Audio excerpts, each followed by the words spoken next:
The training camp was silent, except for the sound of heavy boots on metal. Drill Sergeant Zorvac moved down the line of cadets like a predator looking for a weak meal. His reptilian skin caught the harsh light, scales glinting as he stopped. In front of each recruit, he wore a black combat uniform with silver shoulder plates. The mark of a war veteran who had fought in more battles than anyone here could count. The air smelled of oil, sweat, and fear. The recruits stood at attention, eyes forward. Most of them were towering aliens with armor like hides or extra limbs. James Rourke, the only human in the lineup, felt the weight of every stare. They didn't just see him as different, they saw him as a mistake. Zorvac's eyes, cold and yellow, slid over James and then away, as if he wasn't worth noticing. He stopped in front of a hulking insectoid cadet and barked a few orders. The insectoid snapped to attention. Then Zorvac turned, his tail swishing across the floor, and came to a stop right in front of James. A slow grin spread over the drill sergeant's face. "And here we have the human," he said, his voice dripping with mockery. He let the word hang in the air, like it was an insult. "Fragile bones, weak muscles, slow reflexes, soft minds. I have seen more strength in the larvae of Zorath than I will ever see in your kind." James said nothing. He knew this game. The first to talk lost. Zorvac leaned closer, his breath hot and foul. "Do you know why you're here, human? Not because you earned it. No, you are here so the rest of us can learn what not to be." The other cadets chuckled. A few whispered insults in languages James didn't understand, but the tone was obvious enough. "Your people," Zorvac continued, pacing. "In front of James are a joke in the galaxy. You cling to your small blue world like frightened vermin, hiding behind technology you barely understand. You think bravery is charging at an enemy with no plan? You think courage is dying first in battle. Pathetic." James's jaw tightened. His father had died in the war against the Cytherian raiders. No plan? No courage? His father had fought until his last breath to save an entire colony ship. "You are slow," Zorvac said, jabbing a clawed finger toward James's chest. "You are weak. You are enough." The word came out before James realized he had spoken. It was quiet but sharp, and it cut through the murmurs around them. Every alien in the row turned to look at him. Zorvac blinked, then let out a low, dangerous laugh. "What did you say to me, human?" James stared straight ahead, said enough. The drill sergeant's smile vanished. "You think you can speak to me like that? You think you are my equal?" He stepped closer, his claws flexing. "It again, I dare you." James met his gaze now, his own eyes hard. Enough. The air in the training yard felt heavier. Even the humming of the overhead lights seemed to fade away. Zorvac's tail twitched like a whip ready to strike.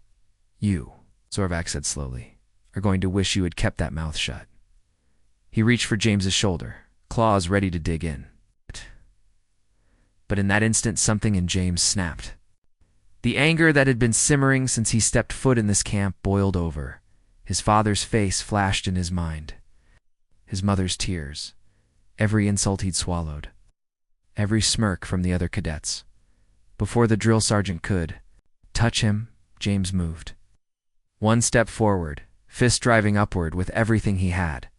He felt the shock of impact run through his arm as his knuckles connected with the side of Zorvac's jaw. There was a sharp, sickening crack. The drill sergeant staggered back, eyes wide with shock. His mouth hung open at a strange angle, jaw clearly broken. Few drops of dark alien blood hit the floor. Silence. Then the training yard erupted. Some cadets shouted in disbelief. Others laughed, a raw, almost panicked laughter. The insectoid cadet James had seen earlier clicked its mandibles in what might have been approval. Zorvac was still standing, but barely. His breathing came fast and uneven. His eyes, once cold, now burned with rage. "Restrain him," he snarled, though the words were slurred by his broken jaw. Two robotic enforcers rolled forward, metal arms snapping out. James didn't resist as they clamped down on his wrists and shoulders. He knew better than to fight the machines. Their grip was cold and unyielding. The drill sergeant pointed a shaking claw at him. "Sell, now." The enforcers dragged James away from the line of cadets. The others watched in silence, their expressions a mix of fear, awe, and calculation. James didn't look back. The walk to the detention block was long. Enforcers said nothing, their heavy steps echoing off the steel walls. James's mind replayed the punch over and over. Could still feel the impact, the way Zorvak's jaw had given way. Part of him felt satisfied. Another part knew he might have just ended his career before it began. The cell door slid open with a hiss. Oh. The enforcers shoved him inside. The door sealed shut, leaving him in dim light and silence. The walls were smooth and featureless, the kind designed to break a prisoner's spirit. James sat on the narrow metal bench. His hands still trembled. Not from fear, but from the rush of adrenaline. He didn't regret it, not for a second. Hours passed. Or maybe minutes. Time felt strange here. Then, footsteps. They were slow, deliberate, not the heavy clank of the enforcers. The cell door slid open, and a tall figure stepped inside. She was alien, but not like Zorvak. Her skin was pale blue, her eyes bright silver. She wore a sleek black uniform with no rank markings. "Cadet James Rourke," she said, her voice calm and controlled. "You've made quite an impression today." James didn't answer. He was still deciding if she was here to help him more finish what Zorvak had started. "You broke the jaw of one of the most feared drill sergeants in the Galactic Defense Corps," she continued. "Some see that as foolish. Others see potential." Stepped closer, studying him like a scientist examining a rare specimen. "I am Commander Thaura," she said finally, "and I have a question for you. Do you want to survive this place?" James met her silver eyes. "That depends," he said slowly, "on what you're offering." Her lips curved into a faint, dangerous smile. "An opportunity. But opportunities, like this, come with a price." The cell door slid shut behind her with a hiss, sealing them both inside. And James had this sudden, chilling feeling that his life was about to change in ways he couldn't yet imagine. The training yard had been loud. The cell was silent. But James could still hear the echo of that punch in his mind, the sharp crack. The gasp of the cadets, the way Zorvak's expression froze for that one perfect second before rage took over. "Commander." Thaura stood like she belonged in every shadow. Even in the dim light, her silver eyes caught every detail of him in stance. The clench of his fists, the slight swelling in his knuckles. "You have spirit," she said softly. "Most humans who come here try to blend in, they keep their heads down. You aimed for the jaw of a decorated war hero." "He asked for it," James said flatly. "Perhaps." Thaura tilted her head, studying him. "But you've also made an enemy of a soldier with connections that stretch across half the galaxy. You will not leave this camp alive unless you change the game." James leaned back against the cold wall. "I suppose you're here to help me?" "I'm here to make you an offer," she said. "One that may keep you alive long enough to make enemies worth having." She moved closer, lowering her voice. "I lead a unit called the Defenders. Officially, we do not exist. Unofficially, we go where the defense corps cannot. We deal with threats too dangerous for politics, too dirty for open war." James frowned. "And what do you want with me?" "I saw what you did to Zorvak," Thaura said. "Not just the punch, the moment before it. You calculated distance, timing, force. You struck without hesitation. That is instinct, not luck. I can work with that." James didn't speak. The offer sounded too good, too dangerous. "You join me," Thaura continued, "and I'll pull you from this cell. You'll never see Zorvak again." "Decline." She let the silence hang, heavy. "As a death sentence? And I'll step aside when they come for you." The door hissed open again, breaking the moment. Two enforcers waited outside. Thaura glanced at them, then back at James.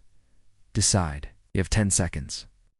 James looked at her, then at the door, then back again. "Fine, I'm in." Thaura smiled not warmly, but like a hunter who had just caught the scent of prey. "Good. Then stand up, Cadet Rourke. We have work to do." The enforcer stepped aside as she led him out. But instead of taking him back to the training yard, she guided him through a narrow corridor he hadn't seen before. The lights were dimmer here, the air colder. Doors lined the walls, all sealed. Finally, they reached a wide blast door. Thalra tapped a code into the panel. It slid open with a deep rumble, revealing a hangar filled with sleek black ships, smaller and faster than standard military craft. In the center of the hangar, 6 figures stood waiting. They didn't wear standard uniforms. One was a massive cyborg with glowing red optics. Another was an insectoid with blades for forearms. Third, tall and slim, had skin that shimmered like water. These, Thalra said, are the Defenders. They're the reason the galaxy still spins. Every pair of eyes or whatever counted as eyes turned to James. None of them looked friendly. You survived training with them, Thalra said, and you'll have earned your place. Fail. She gave a small shrug. You've already seen what failure looks like here. James glanced at the team again. Each one radiated danger in a different way, and for the first time since he threw that punch, he wondered if maybe he had just stepped into something even more dangerous than Zorvak's wrath. Hangar door sealed shut behind James with a deep, metallic thud, trapping him in the room with 6 of the deadliest beings he had ever seen. None of them spoke. They just stared, assessing him like predators sizing up fresh meat. The massive cyborg's mechanical eye flickered red, scanning him from head to toe. The insectoid shifted its bladed forearms with a slow, deliberate scrape. Thalra's voice broke the silence. This is Cadet James Rourke. He's joining us for evaluation. Evaluation?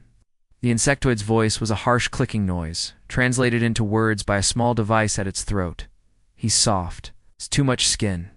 Not enough armor? He won't last. Oh, James kept his face still. He wasn't going to give them the satisfaction of a reaction. Thalra didn't argue. Maybe that's why he's getting the test. The cyborg stepped forward, his heavy boots ringing against the metal floor. What's the challenge? Thalra tapped a control on her wristband. A section of the hangar floor split apart, revealing a lift. Inside was a small, sealed container about the size of a human head, marked with bright red warning stripes. You have 1 hour, she said to James. Get this container from the training field and return it here. You will not be told what's inside. You will not be told who will try to stop you. If you fail, you go back to Zorvak. If you succeed, her eyes locked on his, you'll be one of us. The lift rose again, this time carrying a full combat harness and a small sidearm. James slipped the harness over his shoulders, the weight familiar from basic drills. He checked the weapon. It was charged. Not much, but enough. The cyborg gave a low, humorless laugh. 1 hour. He'll last 10 minutes. Thalra ignored him. Begin. A blast door on the far side of the hangar opened, leading into a wide corridor. James moved through it, boots striking the metal in a steady rhythm. The lights dimmed the further he went, until the only glow came from thin strips along the walls. He reached another door, slid open, and the world exploded. Into motion. Something hit him from the side, fast and hard. He rolled across the floor, barely keeping hold of his weapon. Tall, lithe figure stepped from the shadows, a defender with skin like rippling silver water. Eyes glowed faintly as it circled him. First lesson, it said in a smooth, almost musical voice. If you're holding something important, everyone wants it. James dodged, barely, but felt the rush of wind as its blade-like arm passed inches from his chest. He raised the sidearm and fired. The shot hit, splashing harmlessly across its skin. Second lesson, it said, moving in again. You're not armed enough. James backpedaled, mind racing. Outrun it. But there were vents in the ceiling, panels along the floor. Maybe. When it lunged a third time, he dropped low, rolling under its arm, and slammed the butt of his weapon into one of the floor panels. It popped loose, revealing a mess of glowing cables. Without thinking, he yanked one free and whipped it upward, sparks flying. The cable connected with the defender's arm. The silver skin flared white, and the creature hissed, stepping back. James didn't wait. He bolted past it, clutching the container. His pulse hammered in his ears. That was one attacker. He knew there'd be more. From somewhere up ahead came the sound of heavy boots and the grinding whir of servos. The cyborg and James had 50 minutes left. The sound of metal boots on metal floor grew louder, deeper, heavier. James didn't need to see the cyborg to know it was close. The vibration of each step rolled through the corridor like a warning. He kept running, lungs burning. The container clutched tight against his chest. The corridor split into two paths ahead. Left was dark, silent. Right was brighter. But the footsteps were coming from that way. He turned left. The darkness swallowed him, lit only by thin emergency strips along the floor. He slowed just enough to hear. No footsteps, now just a low mechanical hum behind him. Then the hum grew sharper, faster. Something huge slammed into the wall just behind him, the impact shaking dust from the ceiling. James spun around and saw the cyborg in full towering, built like a walking tank. One arm was a cannon, the other a hydraulic claw. The red optic in its face burned like a laser sight. "Target acquired," said in a flat mechanical tone. James ran. The cyborg's footsteps pounded after him, getting closer with every stride. James darted around a corner, trying to remember the layout. If this was a training zone, there had to be obstacles. His thought was cut off by a sudden hiss from above. A net dropped from the ceiling, metal wires snapping tight around him. Before he could even fight it, the cyborg loomed over. Him, claw reaching down. "Simulation complete," it said, then hesitated. Something whistled through the air. Small glowing disc slammed into the cyborg's chest, exploding in a shower of sparks. The giant staggered, systems flickering. James twisted out of the net and looked up. A figure was crouched on the wall, literally on the wall, its hands and feet gripping the surface like a spider. It had 4 eyes, each glowing faintly red, and a grin full of sharp teeth. "Move, rookie," it hissed.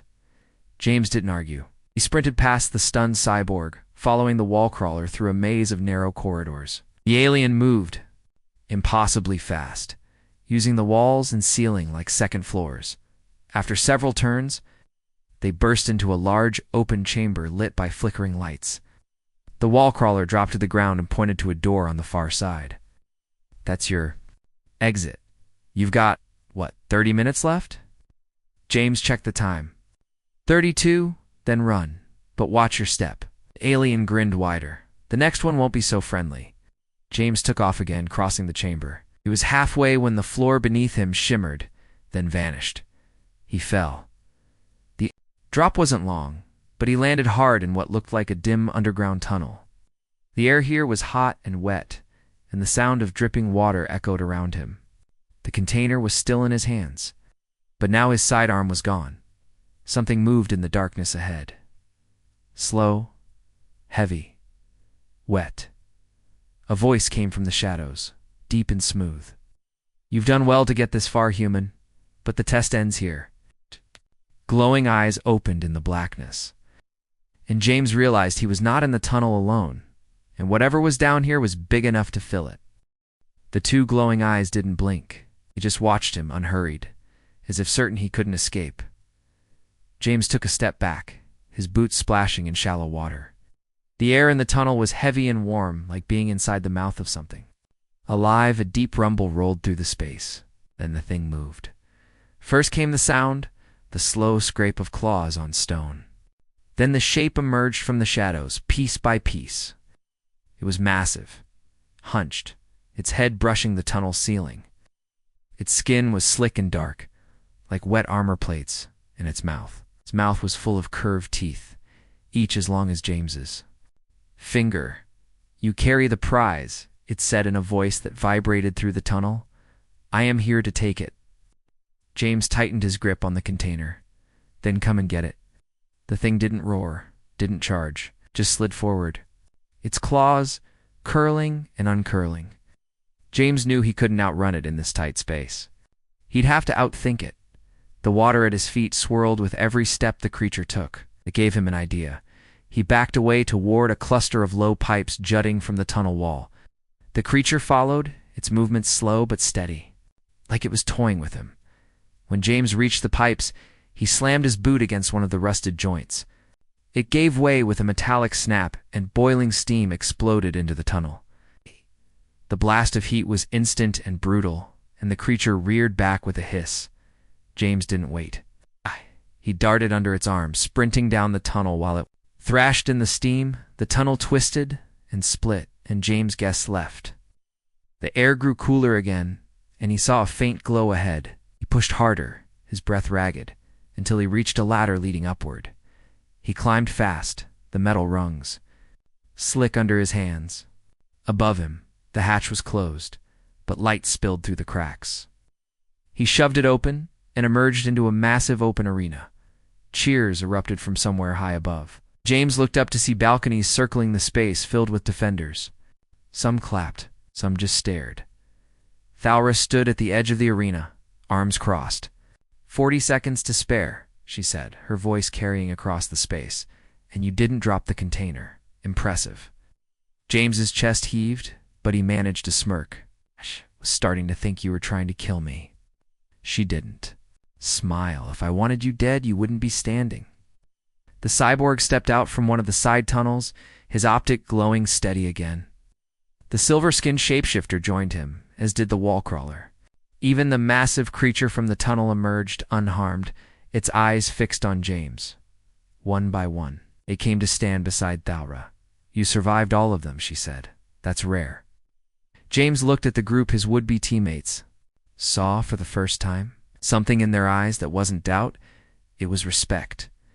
Welcome to the Defenders, Rourke, Thalra said. Now the real work begins. James glanced at the container in his hands. So, what's in this thing? Anyway, Thalra's expression darkened. A piece of something our enemies want very badly. And now? She looked around the arena. They'll know exactly where it is. The crowd above fell silent. Somewhere deep in the facility, an alarm began to wail.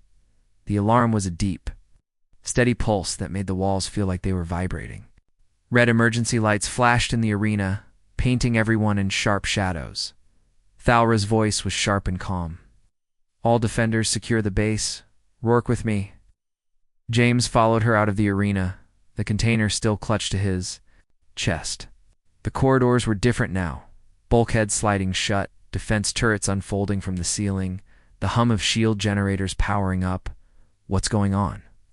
James asked, moving quickly to keep pace. They've found us, Thalra said without looking back. The container carries a tracking signature. Whoever planted it wanted you to bring it home. James's stomach tightened.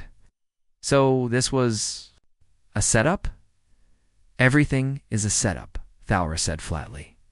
Surviving is just winning the last move. They reached a control room where half the defenders were already in place. Screens lined the walls, each showing different sections of space around the base. One feed showed a cluster of ships dropping out of hyperspace. The insectoid tactician leaned over a console. Varkash's raiders, 3 assault carriers, 5 escorts. We'll have ground troops in 3 minutes. James had never heard the name before, but the way the room tightened at it told him enough. Who's Varkash? Thalra's eyes flicked to him. The warlord we've been hunting for over a year, and now he's coming for us. And for you. The cyborg pointed to a star map. Trajectory puts them in low orbit above a blue-class planet in 40 minutes. James's breath caught when he saw the holographic image. Blue oceans, green continents, white clouds, Earth. He stepped closer to the display. They're going to my home? The insectoid's mandibles clicked sharply. Correction, they're going to conquer your home? Varkash doesn't invade for territory. He invades to erase. Thal returned to the team. We move now. They'll breach our shields. In minutes. We cannot let them take the container or the intel inside. James glanced at her. What intel? She hesitated for just a second. The location of every human colony in the Outer Rim. That was enough to set his pulse racing. Then why are we still standing here? The cyborg handed him a rifle. Because you're going to help us carry it out. If you drop it, his optic flared brighter. Don't bother coming back. An explosion shook the base. The lights flickered.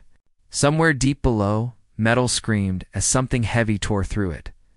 Thalra's voice was sharp. They're inside. Lock and load. Defenders. The wall crawler dropped from the ceiling beside James. grinning. "Welcome to your first reel. Mission, Rookie." Another explosion boomed, closer this time. The doors to the control room trembled. James checked the rifle's charge, his breath steady now. Whatever was coming through that door, he wasn't going to be standing in the back when it happened. The bulkhead blew inward, smoke and fire pouring in, followed by armored shapes with burning red visors. The first shot was fired before the smoke even cleared. The first wave hit like a storm. Armored soldiers surged through the breach, their heavy rifles spitting blue plasma. The control room lit up with muzzle flashes and energy blasts. James dove behind a console, the container, tight under one arm, and returned fire with his rifle. One raider dropped. Another stepped over the body without slowing. These weren't random attackers. They moved in tight formations. Every motion precise. The cyborg stood in the open, its armored plating shrugging off glancing shots as he fired his arm cannon in wide arcs. The insectoid darted between cover, its bladed forearms slicing through enemy armor like paper. James caught movement on his flanker raider, trying to circle behind him. He rolled sideways, fired, and the shot punched through the raider's visor. It fell hard, weapon clattering. Thalra's voice cut through the chaos. "Fall back. They're pushing to the hangar." James followed the others into the corridor. The floor shook as more explosions ripped through the base. Alarms wailed. Ahead, a squad of defenders was already fighting to keep the hangar entrance clear. The wall crawler dropped from the ceiling, landing beside James. "You're holding up, Rookie," it grinned. "Try not to get shot." A plasma bolt hissed. Past James's head, close enough to scorch his cheek. "Working on it." They reached the hangar, and James's breath caught. The sleek black ships he'd seen earlier were prepped for launch, their engines glowing. Raiders poured in from multiple entry points, forcing the defenders into a running firefight. Dalra pointed to the largest ship. "Rourke, on board now. Everyone else cover him." James sprinted for the ramp, firing over his shoulder. He hit the controls to close it the second he was inside, then rushed to the cockpit. The cyborg slid into the pilot's seat without a word, hands moving across the controls like they were part of him. Outside, the battle roared on. Defender gunship lifted off first, drawing enemy fire. The cyborg's voice was flat but urgent. "Strap in." James dropped into the co-pilot's seat just as the ship lurched upward. The hangar vanished beneath them, placed by the black void of space and the distant curve of Earth. But between them and the planet hung an armada. Varkesh's fleet was bigger than James had imagined. Dozens of ships, some bristling with weapons, others shaped like massive claws ready to rip worlds apart. "Punching through will be messy," the cyborg said. That voice came from the comms. "Messy's fine. Let's get us to Earth." The ship banked hard, thrusters roaring, and they plunged toward the chaos. Enemy fighters peeled off from the main formation to intercept them. The first volley of fire rattled the hull, alarms flaring in James's headset. He gritted his teeth, hands tight on the armrests. The container was strapped beside him now, but it felt like the heaviest thing in the galaxy, because if they lost it, Earth wouldn't just be under attack, it would be erased.